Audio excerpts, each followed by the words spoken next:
Hello world, it's Kurtis Potter with Boundless Inspiration. Yes, I do need to make some new hoodies and shirts because some of them do say Boundless Motivation, not Boundless Inspiration. But I'm very frugal, so sometimes I still rock it. This hoodie's still perfect, so I rock them regardless. Today, I wanted to come and talk to you in our intentional relationship series about relationships with animals. Now, the person that reached out to me, I just thank you for asking me to do a relationship series. I really think that this person specifically wanted a series on relationships for significant others. They probably didn't realize that I was going to do the whole series on all kinds of things, but I thought about it, and when I started really researching, and I realized how many relationships we have in this world. So that's why I'm doing a series on it, because somebody might have a question or need some help on a relationship with a spouse, significant other. Some of them may need to some teachings or some guidance on relationships with kids or their parents. So that's why I'm doing this series on all kinds of relationships that I think could help you. So for today, I'm going to do relationships with animals. And this is because I feel like I have a different heart for animals and insects and even fish than other people do. See, I went into a home the other day and I almost called the Board of Health. My heart just broke. And I had spoke with somebody about it, and they had already had the Board of Health come out and find them and get on them. And it just really broke my heart. See, what it was, they had like 30 dogs, cats. All of them were in cages, in this tight little cage. And it just broke my heart. And I didn't understand it. The two people were both professors at a college at this highest level. And they were living in this rundown house. All these animals caged up, and I was going in and out of their house. And every time they saw me, these animals, they were just whining, wanting me to come out. I know that I probably shouldn't have done this, but I had a bunch of beef jerky, and I'm not gonna lie, every time I went out to the truck, I put more in my pocket, and I'm throwing it in the cages because I just wanted to give them animals some glimpse of hope. And see, the thing is, it's just a view, and I hope that anybody that what I feel like is being cruel to animals, they see this video, because it hurts my heart just to know that there's so many situations like this out there. So I grew up in a home where we had a bunch of animals. We lived on a farm, and we were not rich, wealthy by any means. So every time we had table scraps, well, one, we always ate leftovers. If there was not enough for leftovers, like what was on our plate that we was going to throw in the trash, it didn't go in the trash. It went to the animals. And, we would eat leftovers, but if they're over a couple days old, before they got bad, my mom would give them to the animals. And I've met people that was like, I don't give my animals table scraps. And even my wife had questioned it at one point, and I said, put yourself in their shoes, right? I think that's the best way to go in life, no matter who you're dealing with. Even animals, put yourself in their shoes. Would you want to eat some dry dog food every day of your life for 15 years? What? No. I mean, imagine, even if it's your favorite meal, like you love lobster, you love steak, I mean, whatever it is, could you imagine eating that meal every single meal of your life for the rest of your life? Breakfast, lunch, dinner. When you snacked, it was steak. When you ate, it was steak. When that midnight snack, you come to the fridge, the only thing that was in there was steak. How long would it take for you to just be over steak? It probably wouldn't take long, right? Well, the thing is my dog, it's a man's best friend. right? I mean, you mourn whenever that animal passes away, cat, dog, whatever, right? So I'm like, yeah, they're begging. The thing is I taught my dog not to beg. My dog loves some food. As soon as it walks up to the table when we're eating, go lay down. And he'll turn right back around and he'll go lay down. See, the thing is it knows that if it stays there laying, yeah, it'll watch us. When we're eating, it's like staring right at us, but it's not coming over. No, that's not happening, because if you beg, you're not getting it. See, there's a discipline that as the leaders we have to do. But the thing is I'm going to bless my animal because I put myself in their shoes. I'm not going to make them eat the same thing every day. So when we're having steak, you get the leftovers, you get the fat. When I'm cooking bacon, I'm going to throw a piece of bacon. And no matter what the meal is, my dog knows that if it doesn't beg, it's going to get some, right? Also, my mom had taught me that, like, for instance, grease, we'd pour it on their food, bacon grease and stuff, because it helps their skin and their fur. You take care of your skin and your hair like this hair didn't just get this beautiful. Even my beard, I put stuff on my beard. So why would you not, your best friend, take care of them in the same way, right? So see, going past the food and everything, my dad has always had Rottweilers. And he built this kennel for our dog, and it was like, it was a pretty big kennel. I think it was like 14 foot by 20 foot in our yard. It's a big, big kennel. But the thing is our Rottweiler, they're notorious for their hips going out, right? So it got to the point where the dog was just laying there. And see, when my dad would pull up, the dog always jumped up. It's happy to see him. You know how your animals are. They're happy to see you. And I want to tell you this, why they're so happy to see you. Because, see, people don't realize this. I was told this once, and it really opened my eyes to why animals act like they do. Because, see, especially dogs, we know that their years are 1 to 7. For 1 year of ours, it's 7 to theirs. That's why they only live to be like usually around 15, give or take some years. So the thing is we all know that. That's like a given thing that I learned when I was a kid.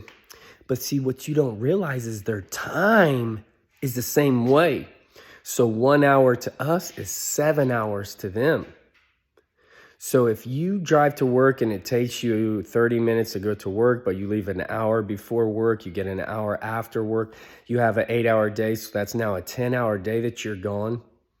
That's actually like 70 hours to them, right? 72 hours, that's 3 days. So if you think about it, every time you go to work, they think you're gone for 3 days. Now, you imagine if the closest person to you, like your spouse or your kid, is all of a sudden out of your life for 72 hours. Think about how much you would miss them. And then when you saw them, you're like, yay. That's why, because when you leave for even longer, they think you're never coming back. Like, this dude left for 3 days. Is he even coming back to me? So that's why they celebrate you. And that's why my dad's dog was always just super excited to see him. Like, oh my gosh, he's been gone 3 days. I'm so happy to see you. My dad would go in there, pet him for a little bit, play with him for like 10 minutes. I'd watch this as a kid and then come inside, and then the dog would just stand there at the door and mope. Like, I only get 10 minutes a day with my dad, which is, 70 minutes. So it's like an hour. But imagine your best friend. And then all of a sudden you're just stuck in this kennel for the remaining 23 and a half hours of the day, which is actually, whatever 24, pretty much 23 times 3 is. I think that's what, 69 hours. So for 69 more hours, you're stuck in this kennel. And there was no grass in there because he would just pace and walk and wore out the grass. And see, the thing is, it got to where one day my dad came home and that dog was just laying there. And he's like, come here, buddy. The dog wouldn't get up, just sitting there. And my dad's like, man, something's up with my dog. I got to take him to the vet. And the vet said, Great Danes, Rottweilers, German Shepherds, bigger dogs, they're notorious for their hips going bad, especially if they don't get a lot of exercise. My dad's like, he goes 20 feet back and forth. And he's like, come on, dude. So that they came home, and my dad's like, hey, we might have to put this dog to sleep. And I was like, why? What's going on? What does he have? He said, he's got bad hips. And it's going to cost like $3,500 to get him fixed. And the thing is they said they don't even know how long. They don't know if the dog will even take him. And they don't know how long he'll be healed. And maybe, for 1 year, I'm not going to invest $3,500 into this dog and it only help him for a year, which is actually 7 years to him. And see, at that moment, I never talked to my dad about this, but I was really pissed at him. Because I said, Dad, what did he say you could do? He said you could walk him. I'm like, Dad, why don't you walk him? Why don't you let him run the yard, fence in the yard, let him get more exercise so he can get healed? And he said, because he's not my pet. He's just a guard dog. He just lets me know if anyone comes in my backyard. And I'm just like, man, Dad, you're a prick. You could just buy an alarm system that has motion sensors and do that instead of buy this dog and stick him in a cage and let him just have a freaking crappy life. Obviously, that flares up a little bit of anger and frustration because I love animals. And I have a heart for them. See, I'm one of those people that I can feel vibes. And I can sense it because I've had pain and I understand pain. And I have compassion and empathy for people and animals. So I can feel that pain when I see that dog. So I said, you know what? I'm a leader. And I have a heart for this dog. Even though you don't, Dad, I do. So every single day after school, I started walking this dog. See, my dad actually checked out for like 9 years of my life. So this was when I was in high school, and he actually, I was living out on my own, wasn't living with either of my parents by the time I was 16. My dad found out about it. He came and begged me to live with him. So I lived with him for about 1.5 years, my junior year and senior year. So I would just walk this dog every day after school. And because that dog didn't know me for pretty much its whole life, at first, every time I came up to the fence, it would growl at me. It was like, I don't know you. Because he would growl at anyone he didn't know. He's a Rottweiler. And I would just show him the leash, that chain. And he'd be like, you're taking me for a walk? My own dad never even done that. Okay, let's go. He knew what that leash was. So I would walk him, and it got to where I'd walk him all the way down to we had lived on a long street. I think it was probably like 1.5 miles long. So I'd walk him like 3 miles a day, and I started to build this relationship. And see, then he would start, like his hips started getting better, and next thing you know, he was healed. How many of us are having health issues, and all it would take would be for us to walk? See, when I get done with this video, I'm about to use that machine. Is this like, am I going to be like, yay, I get to work out? No, it's going to suck. I'm going to push my body through some pain. And I could just be sleeping in my bed. It's actually, let me see right now. Just so you all don't know I'm lying, it is 7:30 and I've already been up for 2 hours. Did I want to get up at 5:30 in the morning? No, it's Saturday. I wanted to sleep in. But see, there's some things you got to be intentional about. Same thing with that animal. See, it breaks my heart because I ended up graduating, so I walked him pretty much every day for 1.5 years. I single-handedly healed that dog's hips because, see, bones are not the strongest structure in your body nor animals. It's actually the muscle is like 85% of your strength. So what I did was I built up his muscle by walking him, and then it took less tension off his bones. So if you're having bad bone issues, you actually got to work out the muscles around it. That way you don't have to take those pain pills. That's something I learned when I almost broke my back. The thing that saddened me was when I finally moved out after I graduated, it wasn't even probably like 6 months later, my dad called me and said, hey, I want to let you know that the dog died. I'm like, what? Man, that's so sad. And he goes, yeah, when you stopped walking him, his hips got bad again. God, I had to find forgiveness for my father for that. And it just really, I'm glad that he doesn't get Rottweilers no more. Now he gets these little Chihuahuas. They only got to run across the yard, and he actually fenced in their yard. So it really happened. Just makes me happier that they actually get that exercise. I say this to you because I hope that story just kind of gets in your soul a little bit, and you're like, you know what? my dog's been chained to a tree and all it can do is run around in circles and there's a circle where it tore it up. Like, why even have a dog? Buy an alarm system if that's the case. If it's not your pet, if you don't have a relationship with your pet, then get rid of it. That you're being selfish. And sometimes my videos just inspire you. You know what? I hope this one inspires you to quit being a selfish and just, have some compassion in animals. So right now I have a pit bull that we adopted. This animal, you could tell, was been beaten by men, by some kind of man. Because the first day we had it, it just instantly started growling at me. And I'm telling you, kids and animals always flock to me because I'm the one that just really, I invest in them. I have a heart for them, and I really think they can sense that. I mean, I'm telling you, any place I walk into, they just flock to me. But this dog was just instantly growling at me. I'm like, what the heck? Well, I have a friend who, he was in the whole adoption agency when it comes to animals and helps animals. One time he drove all his pit bull, he went all the way to California to get because nobody wanted it. It was aggressive pit bull. And I said, man, Mark, what do I got to do with this animal? And he said, well, see, the thing is when you have an animal that's been hurt, like that animal has been hurt by some guy that it associates with you, dude, you got to love that animal through this. Like, you got to be the leader and you got to love them through it. And man, I have probably thrown, you can ask my wife, my in-laws, my parents, anyone, I have probably thrown at this point 2,000 golf balls, because this dog loves to play fetch. Like 2,000 times I have thrown a golf ball for this dog to go fetch, because all the other balls, we got to just choose it up like that. And those ones actually last a couple minutes and you buy them. But, I mean, I've thrown like 2,000 golf balls to this dog, and still there's times where I come home and it just growls at me. In the morning times when I put on my robe, I think the dude that beat it had the same robe as I, because it's a Colts blue robe that I got at Walmart, nothing fancy, and that dude probably owned it. When I put on my work boots, the dog growls at me. When I put on these hoodies, it growls at me. So I'm like, the dude had a blue Colts robe, boots, hoodies, and probably beat it in the morning. The dude probably woke up angry. So that was all the times that the dog growls at me, and I'm the one that gives it those table scraps. Man, I went to Walmart and I buy it bones.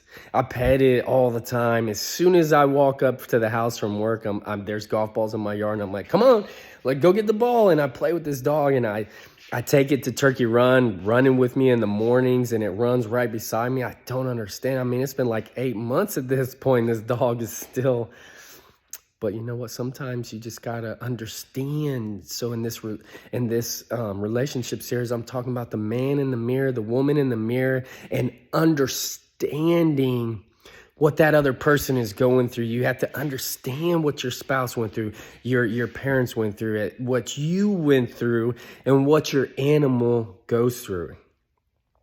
So the last little bit I want to say about animals on this video is, you all see my posts. I love taking pictures. Like, I'll catch snakes, spiders, caterpillars. I love beautiful animals, butterflies.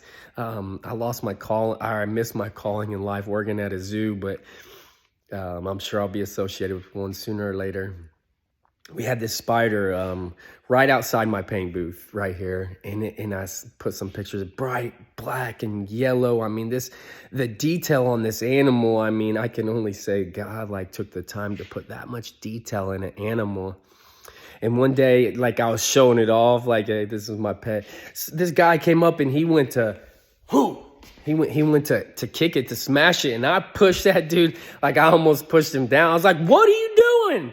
He's like, I'm going to kill it. That's a spider. And I'm like, do you realize that spider's I've been watching that spider make webs and everything for a couple weeks now. He's like, so? I'm going to kill it. And I'm like, no, you're not. I will tackle you if you try to kill my spider.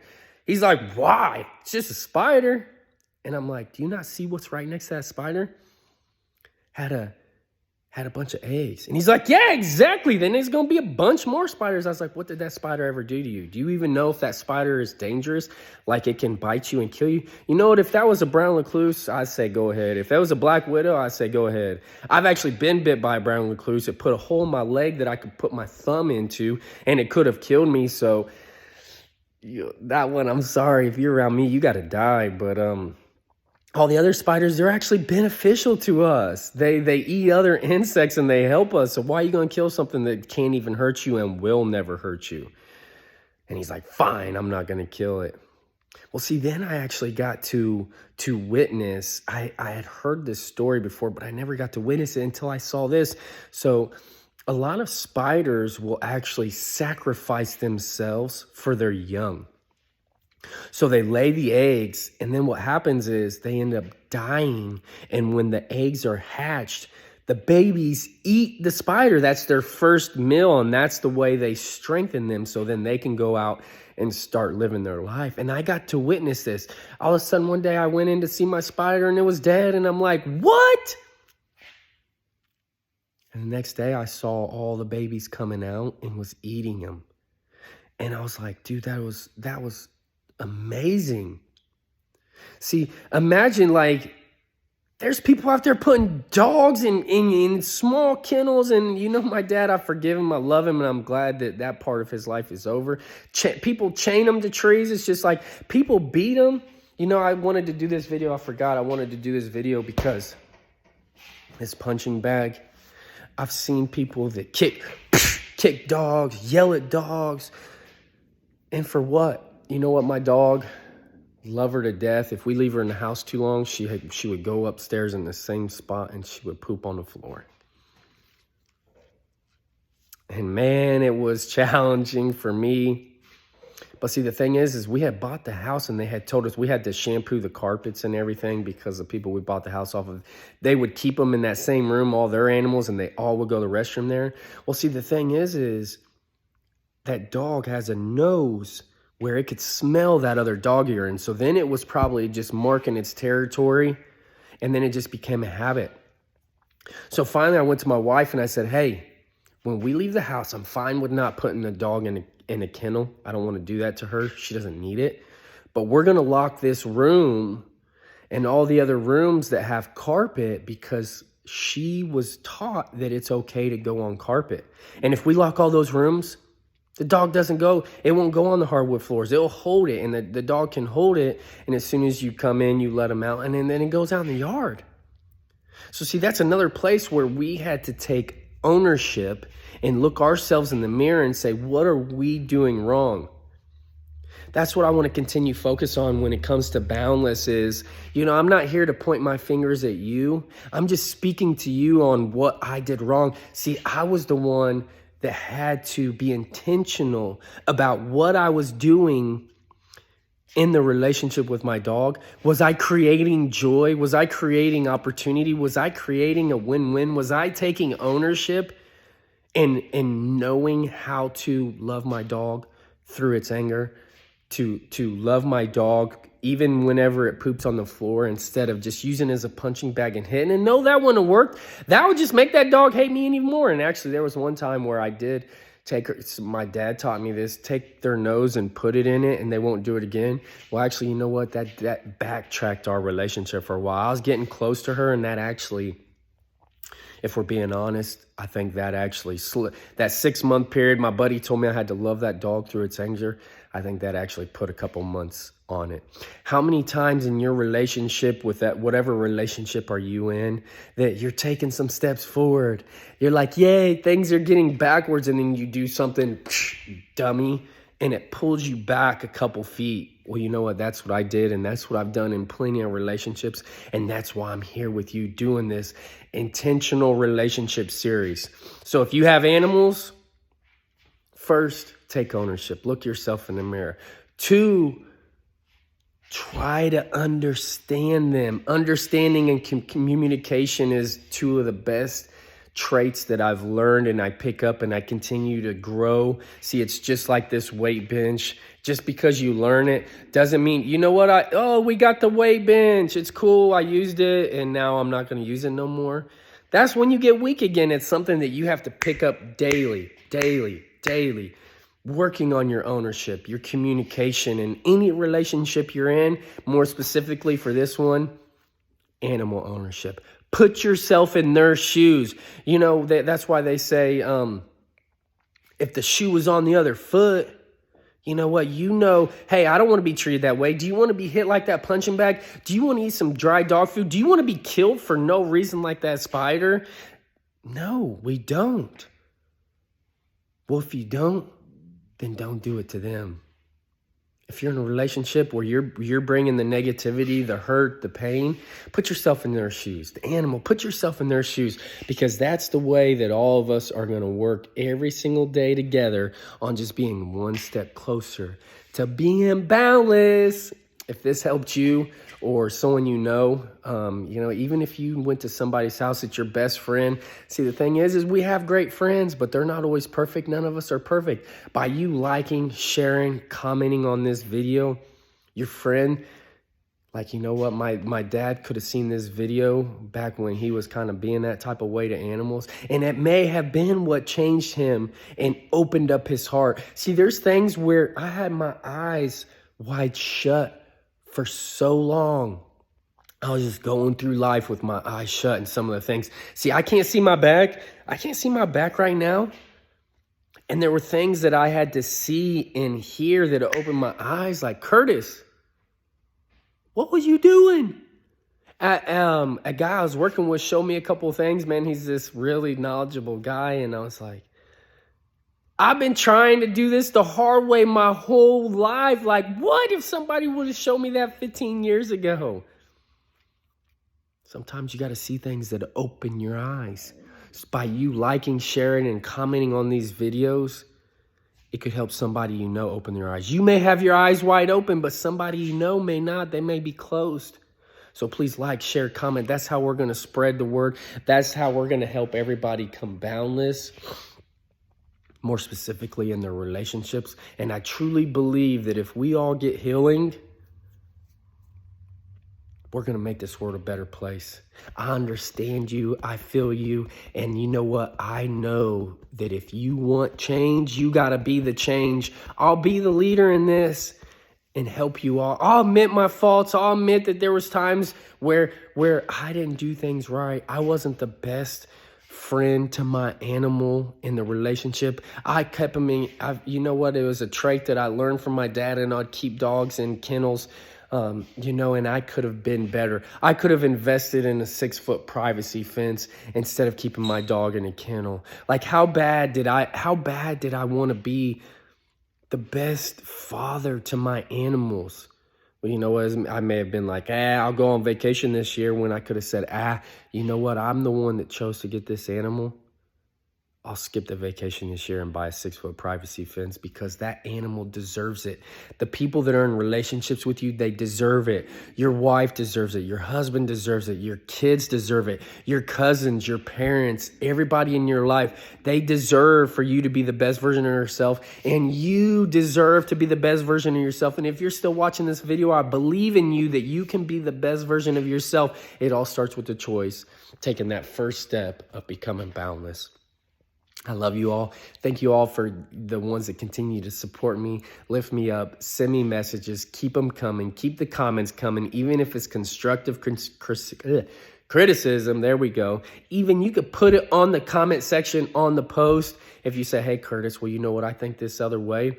Go ahead. Do not send me messages in a DM unless it's something that you want to talk to me about in private. Even if you have some constructive criticism, put it in the comment section, so that way we can get feedback from all kinds of people. No, don't come at me with some negativity. I'll probably delete that. If you say, Kurtis, you're not going to be able to, you know what? I don't have time for that anymore, and I don't entertain it. Now, I'm not saying put negativity. I'm saying put some constructive criticism. If you feel like, hey, something about my post, I want to hear it. I may not agree with it. We all have opinions, and that don't make them right or wrong. But you know what? It makes it right to you and how you feel. And let's talk through it. Let's communicate through it. Let's talk about how you may have treated an animal badly and you justify it, and I'll be happy to talk to you about it. That's the only way other people are going to grow. Other people are going to hear other testimonies. Let's hear what you have to say. I love you all every single day. We're just getting a step closer to being boundless. In this series, it's relationships. I love you all. Have a great day.